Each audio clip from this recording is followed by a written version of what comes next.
Parisiens, parisiennes du jour, bonjour. Bonne année 2021. Donc ouais, j'ai pas refait de vidéo depuis parce que voilà, la dernière vidéo c'était du match PSG Strasbourg qui s'était terminé quand même sur une petite victoire de 4-0. On va dire petite parce qu'ils auraient pu faire encore mieux, mais bon voilà, j'ai déjà tout dit là-dessus. Donc j'ai décidé de faire cette vidéo pour revenir, donc pour dire mon ressenti sur l'arrivée de Pochettino. Alors je vais être franc et honnête. Tout le monde m'a dit que c'était un ancien du Paris Saint-Germain et tout. J'ai regardé, alors oui, c'est bien un ancien du Paris Saint-Germain, qui portait en plus l'un des maillots que j'ai porté. Donc il a joué avec Ronaldinho, avec Bernard Mendy et tout ça. Enfin voilà, il a joué avec les grands joueurs. Mais je vais être honnête. Tout le monde fait ouais, ça non plus c'est un ancien du PSG, c'est super. Alors ouais, ok, d'accord, c'est bien, mais bon, franchement, moi je le connaissais pas. Enfin pour moi, il m'a pas marqué tant que ça ce joueur. Après aussi, j'étais peut-être un petit peu jeune à ce moment-là, je me mettais un petit peu sur le, je venais à peine de me mettre sur le Paris Saint-Germain, donc peut-être que. Mais je me souviens encore des Bernard Mendy, Ronaldinho, Okocha, Anelka.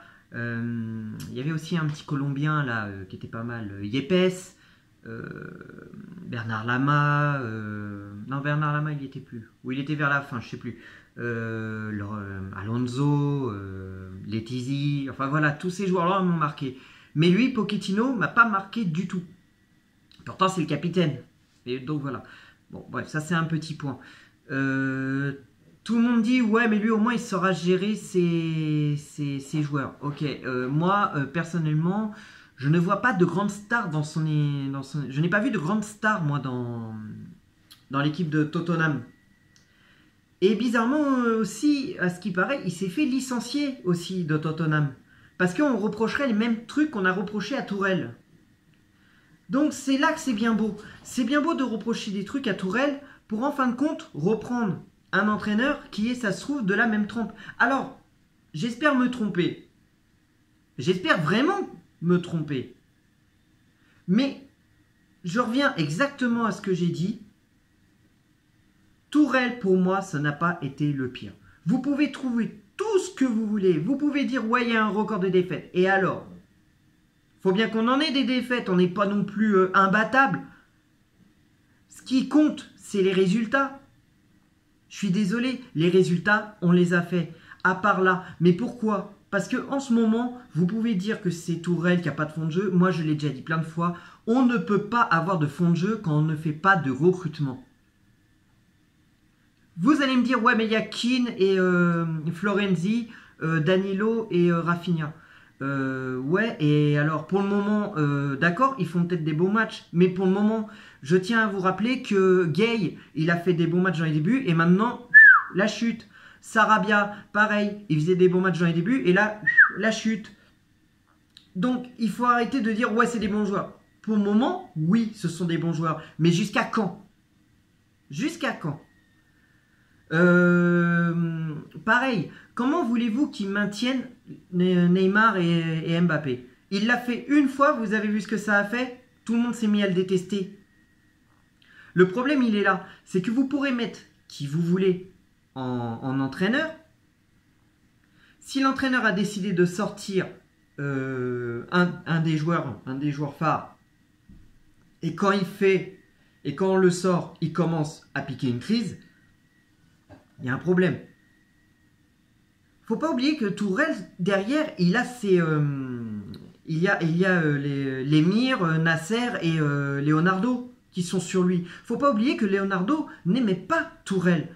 Donc c'était sûr que la moindre chose que Tourelle allait faire à Mbappé et Neymar, ça se trouve Mbappé et Neymar allaient se plaindre à Leonardo et Leonardo allait taper sur la gueule à Tourelle. Donc c'est obligé qu'à un moment... ça le fasse pas. Il pouvait rien faire. Donc je reprends. Donc comme je dis, c'est bien beau d'avoir des couilles, mais si on a des couilles et qu'en fin de compte, on se fait taper sur la gueule, ça sert à quoi? Autant laisser en roue libre, dire voilà, vous voulez faire la loi, et ben allez-y, faites la loi, je m'en fous maintenant. Vous vous foutez de ma gueule, et ben moi je m'en fous. C'est ça Tourelle. On se foutait de lui, et ben il s'en foutait des autres. Voilà, c'était ça le truc. Pour moi, Tourelle, il avait un défi.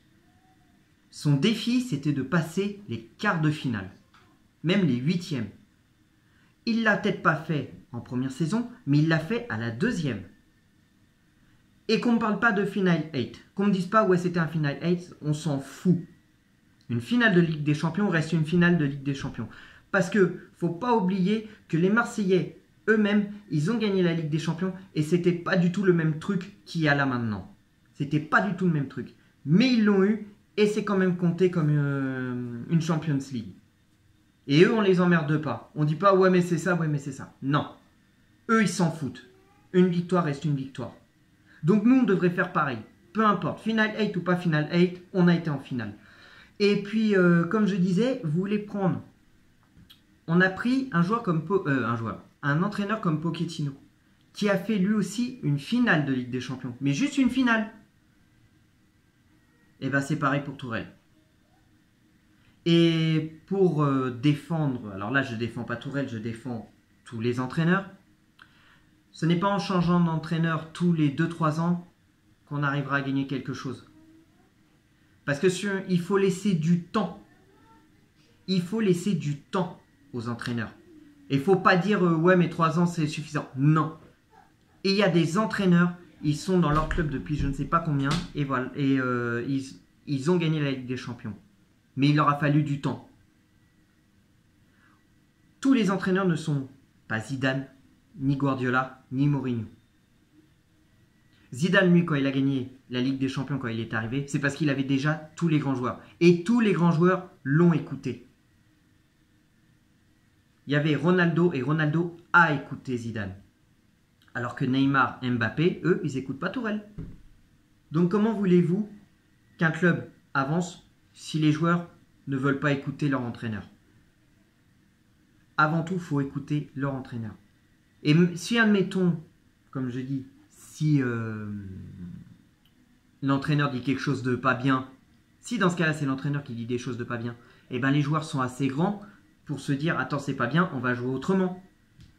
Ou l'inverse. C'est tout. Donc c'est tout ce que je voulais dire. Maintenant, on va attendre de voir ce qui va se passer mercredi. On va voir le premier match du PSG avec Pochettino en tête. Alors j'espère vraiment me tromper. J'espère que Pochettino va apporter quelque chose. Mais, voilà, moi, je verrai. On verra. Mais je pense que je vais avoir raison.